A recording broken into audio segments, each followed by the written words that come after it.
ಗೂಂಡಾಗಿರಿ ನಡೀತಾ ಇದೆ. ಸ್ವತಃ ಮುಖ್ಯಮಂತ್ರಿಗಳೇ ಎಲ್ಲರನ್ನೂ ಕರ್ಕೊಂಡೋಗಿ ಸಭಾಪತಿಗಳ ಚೇಂಬರ್ಗೆ ಹೋಗಿ ಬಲವಂತವಾಗಿ ಸುಮಾರು 1 ಗಂಟೆಗಳ ಕಾಲ ಅಲ್ಲಿ ಬಲವಂತ ಮಾಡಿ ರಾಜೀನಾಮೆ ಪಡೆದಿರುವಂಥದ್ದು ಕರ್ನಾಟಕದ ವಿಧಾನ ಪರಿಷತ್ಗೆ ಒಂದು ರೀತಿ ಕಳಂಕ ಇದೆ. ಯಾವ ಸಭಾಪತಿಗೂ ಈ ಥರದ ಒಂದು ಅವಮಾನ ಆಗಿರಲಿಲ್ಲ.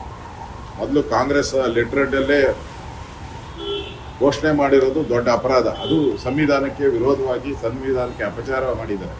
ಈಗ ಮತ್ತೆ ಈ ಸರ್ಕಾರ, ಕಾಂಗ್ರೆಸ್ ಸರ್ಕಾರ ಅಂದರೆ ಗೂಂಡಾ ಸರ್ಕಾರ, ಈ ಗೂಂಡಾಗಿರಿಯನ್ನು ಮಾಡಿ ಇವತ್ತು ಸಭಾಪತಿಯವರ ರಾಜೀನಾಮೆ ಪಡೆದಿರೋದು ಶೋಭೆ ಅಲ್ಲ.